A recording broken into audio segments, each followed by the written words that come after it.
এ মুসলমান গভীর মনোযোগ, আপনার কাছে আজরাইল আসার আগে আসবে। মুসলমান শোনো, কেউ বলে কিছু নমুনা টের পাওয়া যায়, কেউ বলে না না, যে ব্যক্তির মৃত্যু হবে সে সমাসমিত বোঝে না রে, কয়েক মিনিট আগে হয়তো অনুভব করতে পারে। এক নাম্বার ফেরেশতাইব আইসা বলবে বান্দারে শোনো, ডাক দে বলবে বান্দা। এবার বান্দার সামনে এসে যাবে, আসিয়া বলবে আমি সারা পৃথিবী ঘুরলাম, কোথাও তোমার জন্য একটু পানি পাইলাম না। পানির ফেরেশতা হিসাব পানি বন্ধ। আরে তুমি পিপাসায় কাতর হয়ে যাবা বান্দা, তুমি খুঁজে পাবে না, সারা পৃথিবী গরবে। ডাকতে বলে বান্দারে তোমার জন্য পানির সন্ধানে গিয়েছিলাম, একটু পানি পাইলাম না। যাক ফেরেশতায় বলবে খাদ্যের জন্য তোমারে খাবারের জন্য গিয়েছিলাম, অল পৃথিবী ঘুরলাম, তোমার জন্য একটা সরষের দানা পাইলাম না খাবারের জন্য, কারণ বন্ধ হয়ে যাবে রে মুসলমান।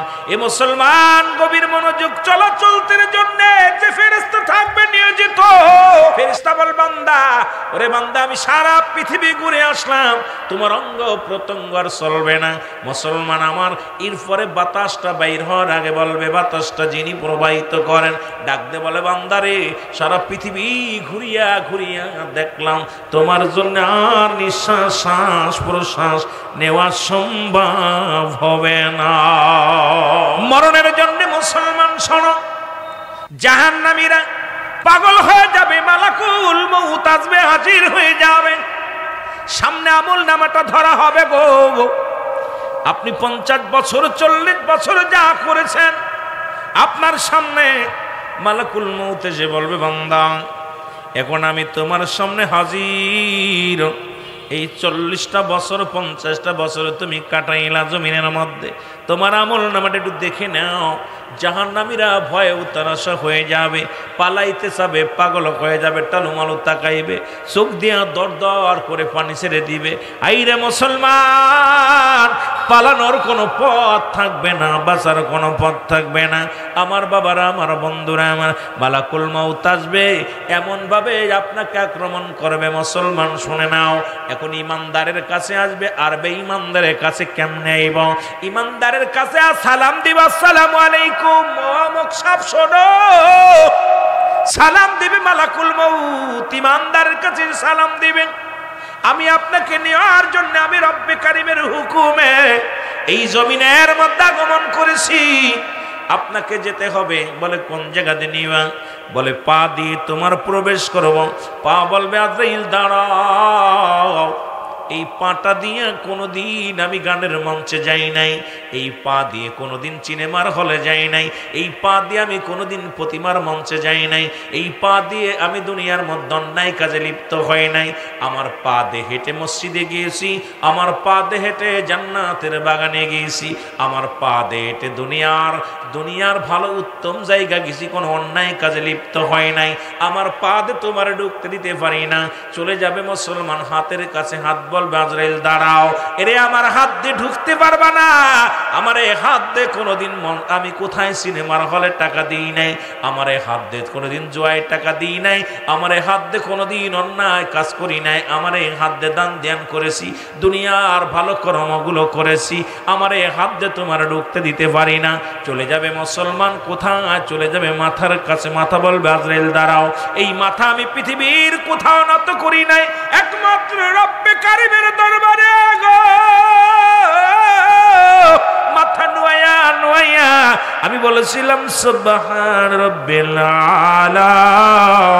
ও মুসলমান শুনে নাও, শুনে হাও, আল্লাহ কয় নত হও, নত হও, আমার দরবারে নত হও। একমাত্র আমি নত হয়েছি আমার রব্বি কারিমের দরবারে। জোরে জোরে চিল্লায় বলো মারহাবা। এই মাথা দিয়ে আমি তোমার ঢুকতে দিতে পারি না। চলে যাবে বান্দা চোখের কাছে, চোখ বলবে বান্দা দাঁড়াও, আজরাইল দাঁড়াও, আমার এই চোখ দিয়ে তোমার ঢুকতে দিতে পারি না, কারণ আমার এই চোখ দিয়ে কোনোদিন সিনেমা দেখি নাই, চোখ দিয়ে কোনোদিন বেহায়া বানা মহিলা দেখি নাই, চোখ দিয়ে কোনোদিন অন্যায়ের দিকে তাকাই নাই। এই চোখ দিয়ে কোরআন পড়েছি, মা বাবাকে প্রাণ ভরে দেখেছি, এই চোখ দিয়ে আল্লাহর ওলিদের দেখেছি, এই চোখ দিয়ে আমি হাদিস পড়েছি, চোখ দিয়ে আমি সব ভালো কর্ম দেখেছি, এই চোখ দিয়ে কোনোদিন আমি নষ্ট মায়া মানুষ দেখি নাই, এই চোখ দিয়ে কোনোদিন অন্যায় দিকে আমি তাকাই নাই রে। আমার এই চোখ দিয়ে তোমার ঢুকতে দিতে পারি না। চোখ থেকে চলে যাবে মুসলমান, মুখের কাছে মুখ বলবে আজরাইল দাঁড়াও। আমার এই মুখ দিয়ে কোনোদিন গাজায় টান মারি নাই, আমার এই মুখ দিয়ে কোনোদিন বিড়িতে টান মারি নাই, আমার এই মুখ দিয়া কোনোদিন আমি কি করি নাই, মত্তারি খাই নাই, আমার এই মুখ দিয়ে কোনোদিন আমি কাউকে গালি দিই নাই, আমার মুখ দিয়ে আমি আমার রব্বের জিকির করেছি, আল্লাহ আল্লাহর জিকির করেছি, আমার নবীর দুরূদ পড়েছি। আমার এই মুখ দিয়ে তোমারে যাইতে দিতে পারি না। জোরে জোরে চিল্লায়া বলা যাবে না মারহাবা। রব্বুল আলামিন ডাক দিয়ে বলবে আজরাইল,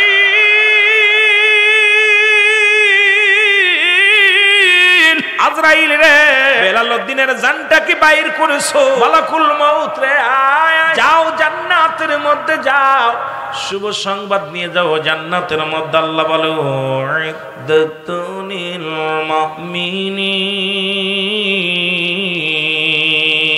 আল্লাহ বলে মুমিনদের জন্য, মুত্তাকিনদের জন্য প্রস্তুতি আছে 8টা জান্নাত। জোরে জোরে চিল্লায়া বলেন মারহাবা। আজরাইল আলাইহিস সালাম রব্বুল আলামিন ডাক দিয়ে বলবে আজরাইল দেরি করো না, যাও ওই জান্নাত নিয়ে যাও, জাহান্নাম নিয়ে যাও। আল্লাহ বলে লিল কাফিরিন, আল্লাহ বলে কাফের বেঈমানদের জন্য আমি প্রস্তুতি রাখলাম 7টা জাহান্নাম। কিরা কিরা আমার ভাইরা, আমার বন্ধুরা, পাগলের মতো ছুটে আসবে আজরাইল আলাইহিস সালাম, বলবে যাও আজরাইল দাঁড়াও, আমার বান্দা তো জান্নাতের পাগল না, আমার বান্দা হলো আমি রব্বে কারিমের পাগল, আমার হাবিবের পাগল। তুমি জান্নাতের উপরে লেখো আল্লাহু আকবার। জোরে বলো কি, আর একটু জোরে বলো কি, আল্লাহু আকবার। আর মাঝ দরিয়ার মধ্যে লেখো লা ইলাহা ইল্লাল্লাহু সাল্লাল্লাহু আলাইহি ওয়াসাল্লাম লিখে নিয়ে চলে আসবে। আজরাইল এসে সামনে দাঁড়ায় যাবে, ডাক দে বলবেন কোথায় বেলালউদ্দিন রে, এই দেখো তোমার জন্য রব্বে কারিম কত সুন্দর জান্নাত গুলো সাজিয়ে রাখছে, তোমার হাকাজা যত লাগবে, নিয়ামত যত লাগবে, অফুরন্ত ভান্ডার গুলো তোমার জন্য দেয়া হলো। এই জান্নাতের মধ্যে নাই বলতে কোনো শব্দ নাই, 8টা দরজায় খোলা আছে, যেটা দিয়ে তুমি ঢুকতে চাও সেটা দিয়ে ঢুকতে পারবা। বেলালউদ্দিন রে ডাকতে বলবে শোনো আজরাইল, তুমি আমার জান্নাতের লোভ দেখাও না, বলে দেখো জাহান্নাম, কাফের মুশরিকদের জন্য জাহান্নাম প্রস্তুতি করে রাখছে আমার রব্বুল আলামিন। বলে মাকে জাহান্নামের ভয় দেখায় না, জান্নাতের আশা করো না, আমি রব্বে কারিমের পাগল, আমি আমার মাওলার পাগল, আমি আমার নবীর পাগল। আজরাইলকে ডাক দে বলে রব্বে কারিম আজরাইল দেরি করো না, আমার বান্দা যখন ওই আল্লাহর আমি কুদরতি নামটা তুমি সুন্দরভাবে দেখায়া দাও, আমার হাবিবের নামটা দেখায়া দাও, বান্দা যখন চোখটা উঁচু করে যখন চেয়ে পড়বে তখন তুমি সঙ্গে সঙ্গে তার রুটা বাইর করে এবার চোখ দিয়ে প্রবেশ করবা। বান্দা যখন উপরের দিকে তাকায় পড়বে আল্লাহু আকবার, জোরে বলো না। দেখবেন মালাক ইমানদার যখন মৃত্যুবরণ করে সর্বপ্রথম উপর মুখটা টান দিবে। যদি কোনো ব্যক্তি মালাকুল মউত যখন আজরাইল জান কবজ করতে আসে, এই সময় যদি কেউ পাশে থাকেন ইমানদার ব্যক্তির, আপনি অনুভব করতে পারবেন মুমিন একটাবার তাকাবে উপরের দিকে, আরেকবার তাকাবে বাম দিকে তাকাইয়া, এ মুসলমান শুনে নাও, একবার আওয়াজ দিয়ে পড়বে লা ইলাহা ইল্লাল্লাহু মুহাম্মাদুর রাসূলুল্লাহ। যখনই কালেমাটা পড়বে, যখন লেখা দেখবে বান্দা, লেখা দেখার সঙ্গে সঙ্গে চোখ দুটা বড় বড় করে তাকাবে, আর আল্লাহ বলবেন আজরাইল তাড়াতাড়ি চোখের মধ্যে চলে যাও, সঙ্গে সঙ্গে প্রবেশ করবে, রুহটাকে ধরবে। এবার যখন ভিতরে ধরবে, বান্দার ডান দিক বাম দিকে তাকাইয়া মিষ্টি মিষ্টি হাসবে, মৃদু মৃদু হাসি দিবে, হাসি দিয়া মালাকুল মউতকে স্বাগতম জানা বল মালাকুল মউত আমার আপনজনদের দেখা শেষ, আমার পরিবার ও পরিজনদের দেখা শেষ। এই দুনিয়া আসবে, দুনিয়ার সামনে আসবে, দুনিয়া বলবে ও বেলাল হোসেন, বেলাল উদ্দিন শোনো, এই দুনিয়ার মধ্যে তুমি পাইলা কি আগে বলো। এবার বিলাল আওয়াজ দিয়ে বলবে দুনিয়ার ফেরেশতা শোনো, আমি দুনিয়ার ফজর পাইলাম শুধু সলসতরে আর ধোঁকাবাজ। এই দুনিয়া আমি চাই না, এই দুনিয়া থেকে আমার লয়ে যাও রব্বে কারিমের দরবারে। সঙ্গে সঙ্গে দুনিয়া যখন বিদায় নিবে, মালাকুল মউত অনাসে তার জানটা বাইর করবে। জোরে জোরে বলো মারহাবা। এই দুনিয়ার মুসলমান,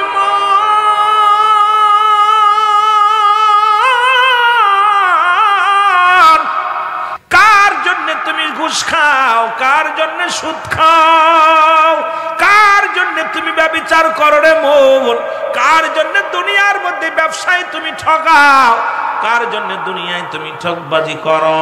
এই দুনিয়ার সম্পদ কাদের জন্য তুমি গড়লা? এই দুনিয়ার সম্পদ খাবে লোকে, তোমার দেহ খাবে পোকে। জোরে বলেন ঠিক কিনা? এরে পোকামাকড়ে তোমার দেহখানা খাইবে। দুনিয়ার সম্পদ ভাগাভাগি লইয়া রে, ছেলে মেয়ের মধ্যে ভাগাভাগি হবে। ছেলে মেয়ে না থাকলে পরিবার পরিজনে যারা থাকে ভাগাভাগি হবে। প্রতিবেশী নেবে, এলাকার মানুষগুলো নেবে, আপনার পাপের ভাগটা কেউ নেবে না। জোরে জোরে বলেন ঠিক কিনা?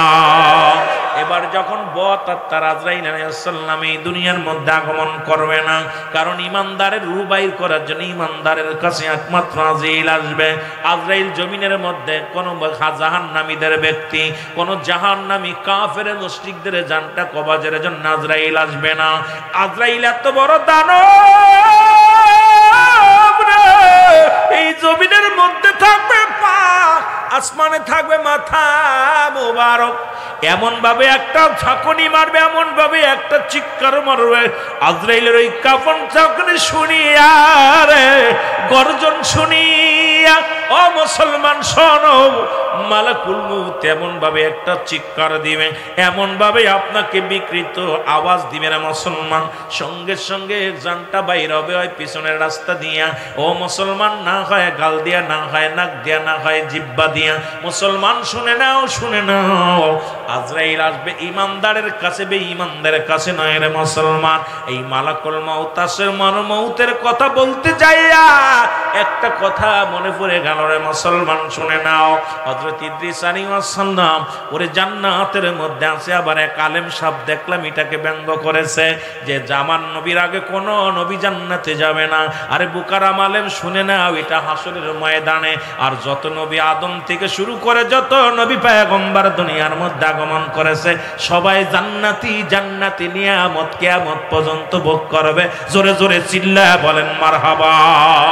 ইদ্রিস আলাইহিস সালাম জান্নাতের মধ্যে আছে। চারজন ব্যক্তি এখনো জীবিত, তাদের মধ্যে হযরত ইদ্রিস আলাইহিস সালাম জান্নাতের মধ্যে আছে। দুপা মুসলমান, পাহাড়ের দায়িত্ব আছে হযরত ইলিয়াস আলাইহিস সালাম, পানির দায়িত্ব আছে হযরত খিজির আলাইহিস সালাম। আর একজন নবী আসবেন দুনিয়ার মধ্যে আখির নবীর উম্মত হইয়া, যিনি হলো হযরত ঈসা আলাইহিস সালাম। জোরে জোরে বলেন মারহাবা। কয়জন ব্যক্তি এখনো জিন্দা, কিয়ামতের আগে তাদের মৃত্যু হয়ে যাবে। আমার বাবারা শুনে নেন, এক নাম্বার হলো হযরত ইদ্রিস আলাইহিস সালাম, যিনি জান্নাতের মধ্যে এখনো আছেন মুসলমান। ওনার একবার মৃত্যু হয়েছে, আবার তারে জিন্দা করা হয়েছে। এই জিন্দা অবস্থায় জান্নাতের মধ্যে আছে হযরত খিজির আলাইহিস সালাম, যিনি পানির দায়িত্ব আছে মুসলমান। পাহাড়ের দায়িত্ব আছে হযরত ইলিয়াস আলাইহিস সালাম। আপনার এলাকার মধ্যে বড় বড় পাহাড় আছে, এই পাহাড়গুলো রক্ষণবেক্ষণ দেখাশোনার দায়িত্ব রব্বে কারীম একজন নবীকে দিয়েছে, তার নাম হলো হযরত ইদ্রিস মুসলমান ইলিয়াস আলাইহিস সালাম। আর একজন ব্যক্তি হযরত ঈসা আলাইহিস সালাম। জোরে জোরে চিল্লায়া বলা যাবে না মারহাবা। ইদ্রিস আলাইহিস সালাম কে আল্লাহ ডাক দিয়ে বলে, বন্ধু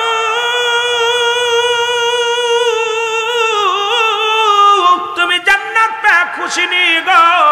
ইদ্রিস আলাইহিস সালাম ডাক দিয়ে বলে, আমার আল্লাহ,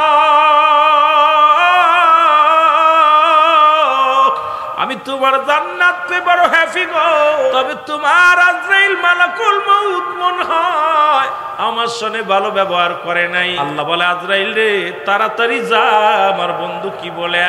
আজরাইল আসে সালাম দা, আসসালামু আলাইকুম নবী ইদ্রিস। ইদ্রিস আলাইহিস সালাম ওয়ালাইকুম আসসালাম। আজরাইল রে, আগে বলো আমার রূহটা তুমি কেমনে বাইর করেছো? আজরাইল আলাইহিস সালাম ডাক দেখা, আল্লাহর নবী গো, পৃথিবীর সব মানুষের জান কবজ করার জন্য আমি আসি না, একমাত্র ইমানদার মুমিনের জানটা বাইর করার জন্য আসি।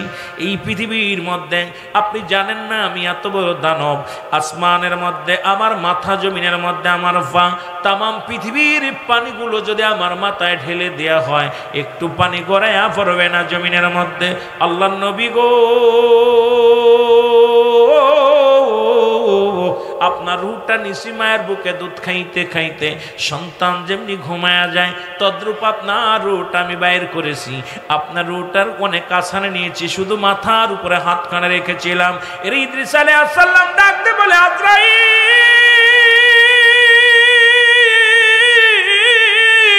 এই মৃত্যু যদি এত কঠিন হয় রে, ইমানদারের মৃত্যুটা হবে গো আটা গুলাইয়া খামির বানাইয়া, এর মধ্যে যদি একটা চুল পরে চুলটা যেমন টান দিলে অনাসে বাইর হয়ে যায়, এমনি ইমানদারের মৃত্যুটা হবে। আজরাইল রে, এই মরণ যদি এত কঠিন হয় রে আজরাইল, ওর মৃত্যুর সময় যারা পায়খানা করে দেয়, প্রস্রাব করে দেয়, তাদের মৃত্যুটা কত কঠিন হয়। জোরে জোরে চিল্লায় বলা যাবে না আল্লাহু আকবার। আল্লাহ বলে, দুনিয়ার মানুষ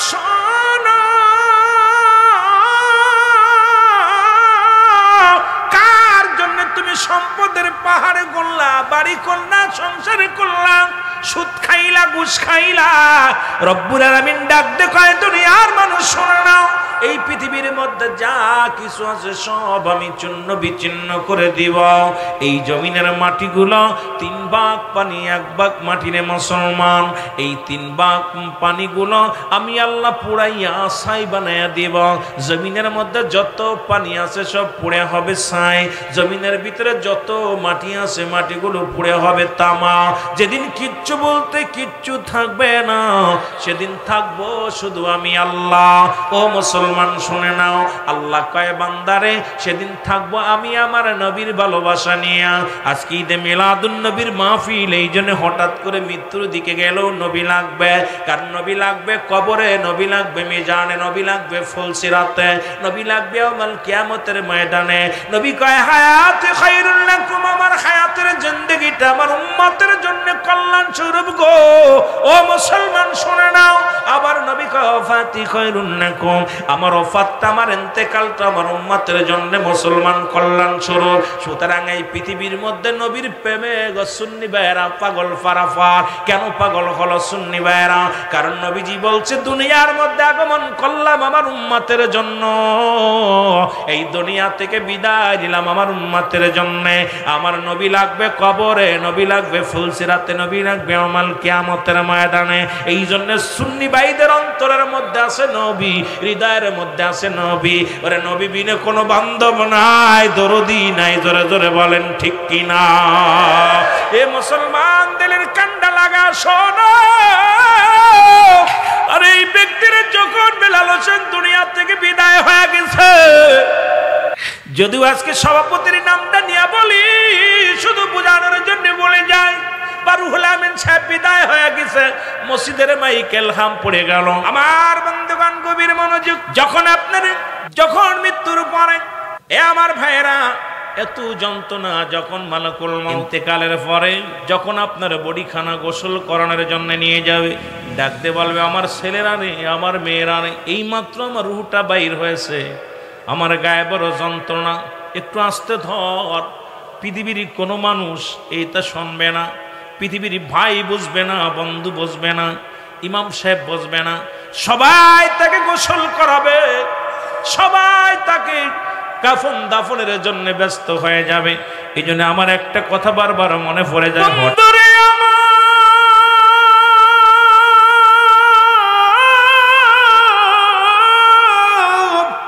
ছেলে মেরে ডাকতে বলে আমার ছেলেরা রে, ও আমার মেয়েরা রে, এই মাত্র আমার রুটা বাইরে হয়েছে, আসতে ধর আপন কাপড় খুলে নিবে, গা থেকে কাপড়গুলো খুলে নিবে। আবার বাবারা গরম পানিতে গোসল করায়া, মুসলমান গভীর মনোযোগ শুনে নাও, আতর গোলাপ লাগাইয়া 3 টুকরা কাপড়ের মধ্যে মুড়াইয়া দিবে। অনেক লম্বা বড় ইতিহাস, লম্বা বড় কথা সবাই তো জানেন। পায়ের বান্ধন যখন দিতে যাবে, ডাকতে বলবে আমার ছেলেরা রে, আমার পাটা বান্ধিস না, এই পা দিয়ে কত তোদের কামাই করার জন্য কত কষ্ট করেছি, এই পা দিয়ে আমি তোমাদেরকে ঘুরে বেড়াইছি নিয়ে, এই পাটার মধ্যে বাঁধন দিস না, দুনিয়ার কোনো সন্তানেরা বুঝবে না। পায়ে বান্ধন হয়ে গেল, যখন মাজার বান্ধন দিবে রে বাবা, সঙ্গে সঙ্গে ডাকতে বলবে আমার ছেলেরা রে, আমার মেয়েরা রে, আমার পায়ের মধ্যে বান্ধন দো, আমার মাজার মধ্যে বান্ধন দিস না। এই হাত দিয়ে ধরে তোদের চুমা দিতাম, এই হাত দিয়ে তোদের কোলে নিতাম, এই হাত দিয়ে কত আদর করতাম, আজকে সে হাতটা বেঁধে দিল। মুসলমান হাতের কথা এইবার চিৎকার মায়ের কথা কেউ শুনতে পারে না। এর মায়ের কষ্ট কেউ বোঝে না রে মুসলমান। আপনার বাবা, আপনার মা, আপনার বন্ধু, আপনার ভাই যে কি বলতে চায় কিচ্ছু বুঝি না। যখন মাথার মুষ্টি মোড়াইয়া যখন বাঁধন দিবে, চিৎকার মেরে বলবে আমার ছেলেরা, সারা জীবন তোদের মুখের দিকে তাকাইয়া কত কষ্ট করলাম, জীবনে তোদের মুখটা মলিন দেখলে নিজের ধৈর্য ধরে রাখতে পারতাম না, আজকে আমার মুখটা বান্ধিস না, জনমের মতো বেঁধে দিস না। আপনার মুখের কাপড় দিয়ে বেঁধে দেওয়া হলো। এবার আপনার যখন গোরস্থানে নিয়ে যাওয়া হয় রে আমার বাবারা আমার, যখন এইবার লাইন দিয়ে যখন কাতার বন্দি করে 4 বিয়ারি পালকি এসে মুসলমান আপনাকে নিয়ে যখন জানাজার নামাজের জন্য প্রস্তুতি হবে, ডাক দে বলবে ইমাম সাহেব আমার ছেলেরা রে, আমাকে ছেড়ে দাও, আমিও জামাতে নামাজ আদায় করব। পৃথিবীর কেউ বুঝি না, কেউ শুনি না, মুসলমান শুনে নাও, জানাজার নামাজ হয়ে গেল, কবরে শোয়াবে, তখন ও বান্দা বড় আনন্দিত আছে, কারণ আপনজনেরা আপনার পাশে আছে, ছেলে থাকবে, মেয়ে থাকবে। আরে মুসলমান শোনো শোনো, ওই কবরের ভিতরে নামাই যখন আপনার কবরের ভিতরে নামাইবে রে আমার দাদু ভাইরা, আমার বন্ধুরা রে, একে একে দুজন উঠে আসবে, পরের জন যখন উঠে আসবে, যখন আপনাকে বাঁশের চাউলি দিয়ে যখন আপনাকে ডেকে রাখবে, চিৎকার মারবে আমার ছেলেরা রে, আমার মেয়েরা রে, আমার চির বিদায় করে দিলি, তোদের কি মায়া লাগে না, আমি কেমনে থাকবো রে। এই কবরে যখন দিয়ে আপনাকে মুসলমান যখন আপনাকে দোয়া করে 40 কদম আসবে, সঙ্গে সঙ্গে কবরের ভিতরে একজন ফেরেশতা আসবে, সেই ফেরেশতার নাম হলো নোমান ফেরেশতা। জোরে জোরে চিল্লায় বলা যাবে না আল্লাহু আকবার। আমরা জানি মৃত্যুর পরে কবরে শোয়াইলে মনকার নেকির আইব রে। ও যুবক বন্ধুরা শোনো না, মনকার নেকির ফেরেশতা আসার আগে একজন ফেরেশতা আসবে, তার নাম হলো নোমান ফেরেশতা। আপনাকে সালাম দিবে, কবরের মধ্যে উঠাইবে। স্বপ্নের মধ্যে যেমন দেখবেন আপনি স্বপ্নের মধ্যে অনেক কিছু দেখতে পান, ঠিক একই অনুভব স্বপ্নের মতো কবরটা হবে আপনার জন্য। ডাকতে বলবে আপনি কে গো? বলে আমি নোমান ফেরেশতা। 2খানা কাগজ থাকবে হাতের মধ্যে, একখানা থাকবে নেক আমল আর একটা থাকবে বদ আমল। এবারে নেক আমল খানা হাতের মধ্যে দিয়া বলবো বান্দাই না, এই না ও বান্দা, এইটা তুমি লেখো, তাড়াতাড়ি লেখো। এবার দেখবে আমল নামা কত রাকাত নামাজ পড়েছি, কত রাকাত হাদিস পড়েছি, কোরআন পড়েছি, ভালো কর্ম করেছি, দান ধ্যান করেছি। বান্দা পায় বড় খুশি হয়ে যাবে, ডাকতে বলে ফেরেশতা রে আমি লিখবো কেমনে, আমার কাছে তো কোনো কলম নাই। ডাকতে বলে ও বান্দা, ও বেলাল হোসেন শোনো, ও বেলাল আহমেদ শোনো, তোমার কলম তোমার ডান হাতের শাহাদত আঙ্গুল মুবারক, এই হাতটার আঙ্গুল হলো প্রতিটা মানুষের আঙ্গুল মুবারক হবে কলম। জোরে জোরে চিল্লায় বলো মারহাবা। আমার বাবার এই হাতটা চুন খাওয়ার জন্য নয়, অনেক বাজানের আঙ্গুলের মাথায় চুন জড়ায় খান, এই আঙ্গুলটার বড় দাম। আজকে যে মিলাদুন নবীর ওয়াজ হলো, আলোচনা হলো ময়দানে, এই নবীজি চন্ডকে দ্বিখণ্ডিত করেছিল শাহাদত আঙ্গুলের ইশারায়, এই আঙ্গুলের বড় দাম। কিয়ামতের ময়দানে যার যার আমল নামা তার লিখে দেওয়া লাগবে। আমার বাবারা, এই যে কেরামন কাতিবিন দুজন কাঁধে আছে, দুজন ফেরেশতা আপনারা লিখে রাখছে, লিপিবদ্ধ করেছে। এটা যার আমল নামা তার লেখা লাগবে। বলবেন না আমি পারবো না, স্কুলে যাই নাই, পড়তে পারি না। আজকে স্কুলে যান নাই, লেখাপড়া করা বাদ দিয়ে ব্যবসা বাণিজ্য করেন, কিন্তু কবরের জিন্দেগি ও মুসলমান মূর্খ বলে চালায় দেওয়া যাবে না। যার আমল নামা তার লেখা লাগবে। জোরে জোরে চিল্লায় চিল্লায় বলো আল্লাহু আকবার। এ দুনিয়ার মুসলমান,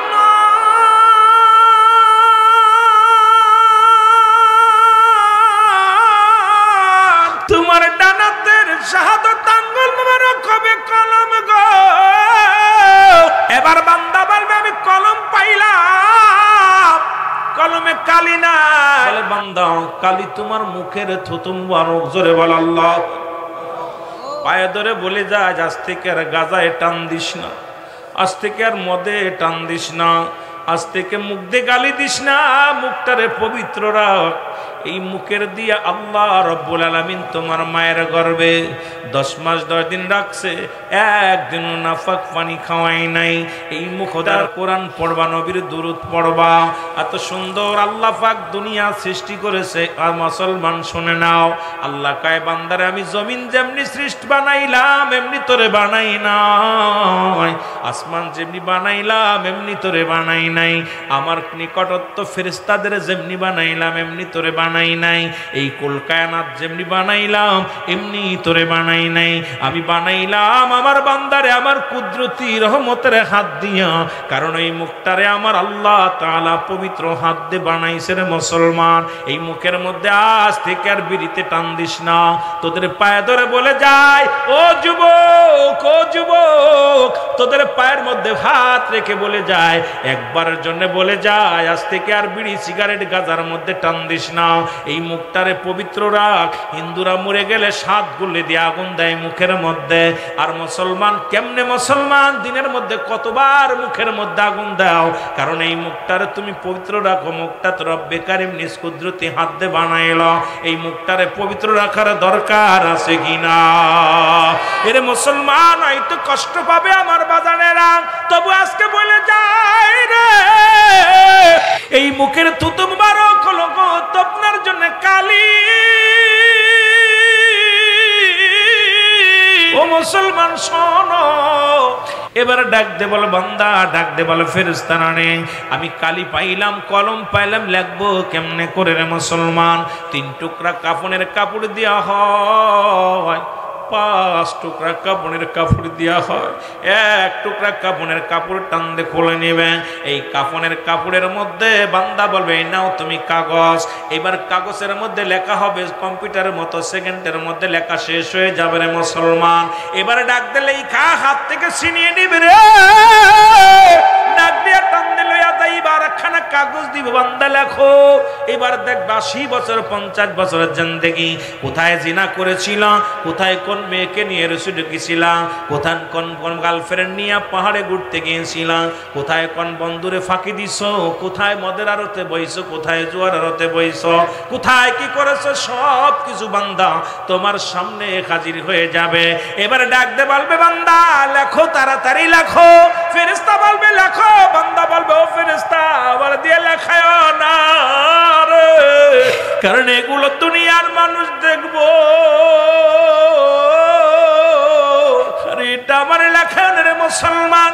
ডান দিক থেকে কবরে চাপ দিবে রে, ডান দিকের হাড্ডিগুলো বাম দিকে চলে যাবে, বাম দিক থেকে একটা চাপ দিবে, বাম দিকের হাড্ডিগুলো ডান দিকে চলে যাবে, উপর থেকে একটা চাপ দিবে নিচের দিকে চলে যাবে। মুসলমান শুনে নাও, এক একটা গর্জন মারা হবে, এক একটা মুসলমান এক একটা বদামলগুলো লেখানো হবে। কত কষ্ট দিয়ে ওদিন কবরের আযাব, কবরে আযাব হয়, কবরে যে কঠিন বিচার হয়। যদি বিশ্বাস না হয় ও যুবক, আমি সিদ্দিকী সাহেব বলে যায় আগামী দিন আপনার মা বাবার কবরের পাশে একটা গরু বানবেন, একটা ছাগল বান্ধিয়া সুন্দর খাবার দিবেন, খাবার দিয়া দূরে দাঁড়ায় থাকবেন, আড়ালে দাঁড়ায় থাকবেন, দেখবেন ওই ছাগল গরুটা রশি ছিঁড়াছিঁড়ি করবে, টালুমালু তাকাইবে, চোখ দিয়ে দর দর করে পানি ছেড়ে দিবে। কবরের আযাব একমাত্র মানুষ এবং দানব বুঝতে পারে না, পৃথিবীর সব মানুষ বুঝতে পারে, সব প্রাণীকে আল্লাহ বোঝার ক্ষমতা দিছে। ওই কবরে মুসলমান একটা দিন, একটা রাত, একটা সেকেন্ড, একটা বছর মুসলমান জাহান্নামীদের জন্য কঠিন হইব রে আমার বাজানেরা রে। এক একটা আঘাত করবে, এক একটা আমলনামা তোমার লেখানো হবে, লেখায় নুমান ফেরেশতা ডাক দিয়া বলবে, বান্দা গুড বাই, আমি বিদায়, তোর বদামল এত পরিমাণ করেছি রে বান্দা। একটু পরে তোর কবরের ভিতরে মন কান নেকির ফেরেশতা ইবতরা বলনামা দেখিয়া, আমলনামা দেখিয়া তোরে জান্নাতি না জাহান্নামী ফয়সালা করে দিব। আমার বাজানেরা রে, ভালো আমলটা যদি ভালো হয় এটা উপরে থাকবে, বদ আমলটা নিচেই থাকবে।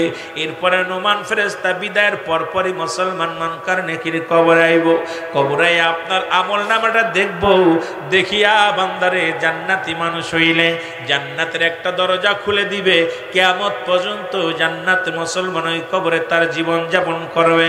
এই কবর থেকে যেদিন উত্তোলন হবে রে বান্দা, কেউ বলবে আমি 1 ঘন্টা ঘুমাইলাম, কেউ বলবে একদিন ঘুমাইলাম, কেউ বলবে কেবল শুইলাম, কেবল ঘুমের আবাস আসলো। ও দেখা যায় বছরকে বছর, 2-1-4 বছর, 2-500 বছর, 10,000 বছর, 1000 বছর হয়ে যাবে। আমার মুসলমান বাবারা, আর যিনি জাহান্নামী হবে তার জাহান্নামের ওইগুলো দেখিয়া রে মুসলমান, জাহান্নাম থেকে দরজাগুলো খুলে দেয়া হবে, কিয়ামত পর্যন্ত ওই জাহান্নামের সাপ বিশ্ব আগুন মুসলমান, ওই জাহান্নামের সমস্ত আযাবগুলো, জাহান্নামের কঠিন কঠিন ভয়ানক আযাবগুলো কবর পর্যন্ত, কিয়ামত পর্যন্ত চালু থাকবে। জোরে জোরে চিল্লায়া বল আল্লাহু আকবার। এই দুনিয়ার মুসলমান,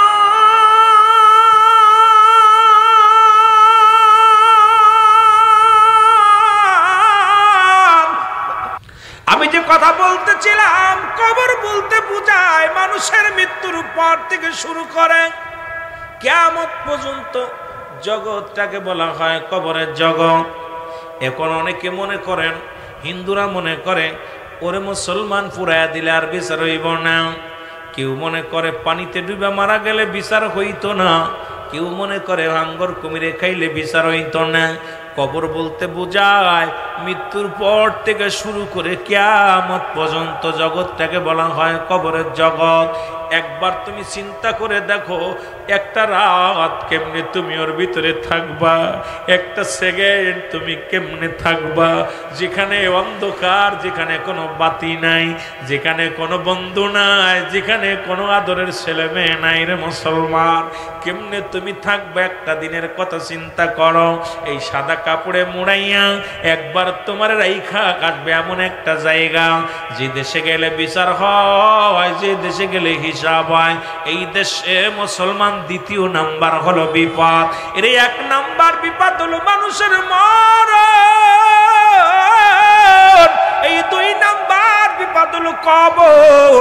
এই কবরটা বড় ভয়াবহ হবে, কবরের ভয় মানুষ সাহাবীরা কেঁদেছে, মুসলমান একটা কথা না বললে নয়।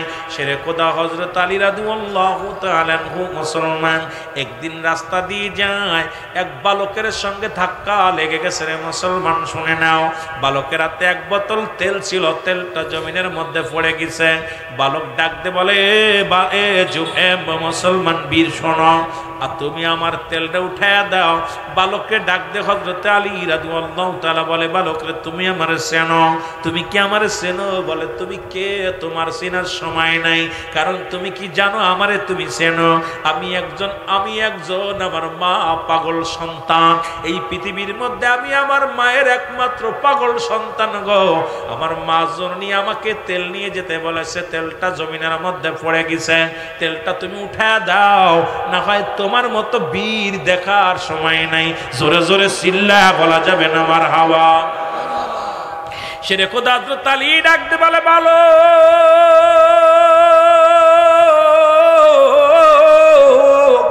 তুমি কি আমার চেনো? আমি হযরত আলী।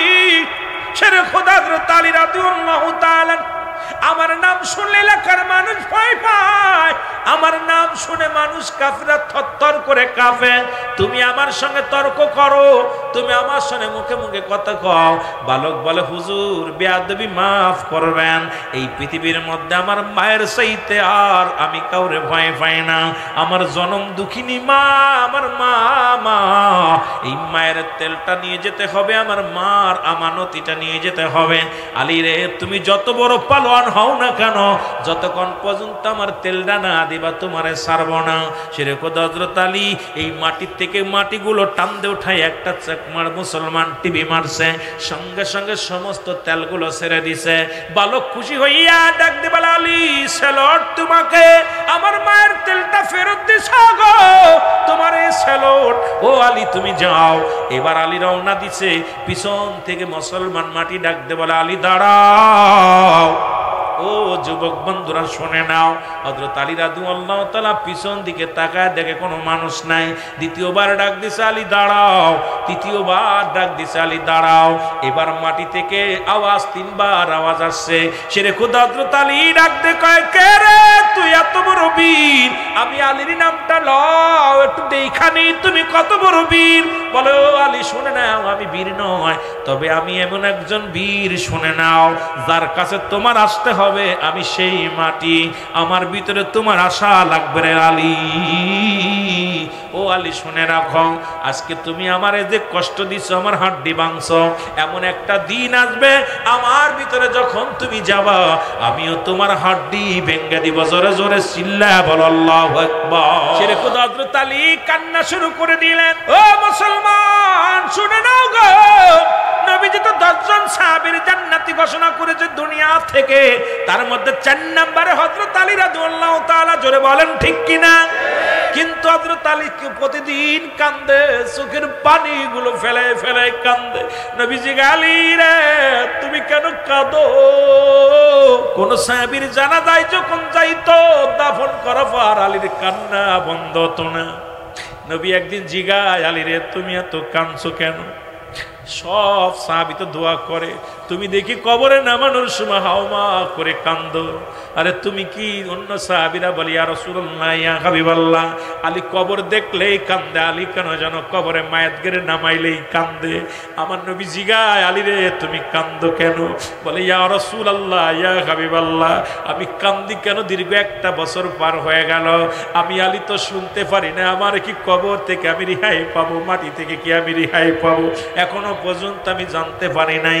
সাহাবীরা বলে নবী গো আপনি 10 জন সাহাবীর নাম ঘোষণা করেছেন, তার মধ্যে 4 নাম্বার মসন হযরত আলী রাদিয়াল্লাহু তাআলা, 1 নাম্বার আবু বকর ফিল জান্নাতি, উমর ফিল জান্নাতি, উসমান ফিল জান্নাতি, আর 4 নাম্বারে হযরত আলী রাদিয়াল্লাহু তাআলা জান্নাতি।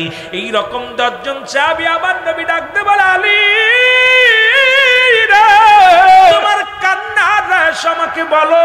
রাসূলুল্লাহর কাছে বলে ইয়া রাসূলুল্লাহ ইয়া হাবিবাল্লাহ, আমার রহস্য হলো ওই কবরে আমার শুইতে হবে, ওই মাটি আমার সঙ্গে কি ব্যবহার করবে, ওই মাটি থেকে আমি আওয়াজ শুনতে পেরেছি।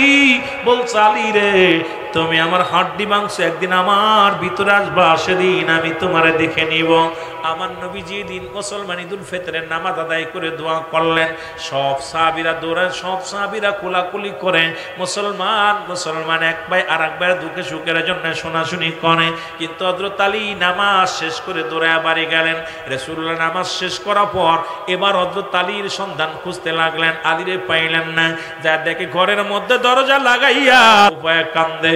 নবী যা সালাম দিলেন, সালাম দেওয়ার পর ফাতেমা ডাক দে বলে ইয়া রাসূলুল্লাহ ইয়া হাবিবাল্লাহ, মা ফাতেমা তুজ্জোরা ডাক দে বলে ইয়া রাসূলুল্লাহ ইয়া হাবিবাল্লাহ, আজ সকাল থেকে দেখেছি আপনার জামাতার চোখে পানি, আজকে নামাজ শেষ করার পরও আসে দেখি আপনার জামার চোখে পানি। আমার নবীজি বলে আলী রে তুমি কেন কাঁদছো বলো? বলে ইয়া রাসূলুল্লাহ না জানি কখন মরণ হয়ে যায়। ইয়া রাসূলুল্লাহ ইয়া হাবিবাল্লাহ, নবী গো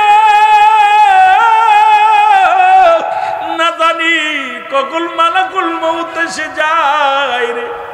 আমার বছর পার হয়ে গেলে আজ পর্যন্ত খবর শুনতে পাইলাম না। ওই মাটি আমারে মাফ করে দিছে। ইয়া রাসূলুল্লাহ, আমি এই জন্যে কান্দি। আমার নবীজিও হাত উঠায় কান্দে রব্বে কারিমের দরবারে, আলীও কান্দে। ইলহামের মাধ্যমে শুনতে পায় আলী নবীজিকে জানায়া দেয়, জিবরিল আমিন, ইয়া রাসূলুল্লাহ, ইয়া হাবিবাল্লাহ, একটি বছর পার হয়ে গেছে, আপনার আলীর চোখের পানি শুকায় নাই। যখন গভীর রাত হয়ে যেত শুধু চোখের পানি ছেড়ে কাঁদত, ওই জমিন তাকে ক্ষমা করে দিছে। জোরে জোরে চিল্লায় বলেন না মারহাবা। আরে আজকে সেই মাটির মধ্যে আমাদের যেতে হবে রে। এই জমিনটার মধ্যে, জমিনটা আমার আল্লাহর জন্য বিচ্ছিন্ন করে দিবে। এই জমিন কিন্তু ছাড়বে না। এ ঘুষখোরেরা, সুদখোরেরা যখন মাটির উপরে যায়, মাটি বলো বান্দা, সুদ খাইয়া ঘুষ খাইয়া দেহ বানাইয়া আমার পিঠের উপর বিচরণ করো। আজ আমি দেখবো রে মুসলমান, এই কিন্তু দুনিয়ার মধ্যে যে কোনো মুহূর্তে মারা যেতে পারেন, যে কোনো মুহূর্তে চলে যেতে পারেন। আমি করজোরে দাবি করব আপনাদের কাছে, আজ থেকে অন্যায় পথ ছেড়ে দিই, ঘুষ ছেড়ে দিই, সুদ ছেড়ে দিই, ব্যভিচার ছেড়ে দিই, অন্যায় পথ ছেড়ে রব্বে কারিমের গোলামি করি। জোরে জোরে চিল্লায় বলা যাবেন আল্লাহু আকবার। এ দুনিয়ার মুসলমান,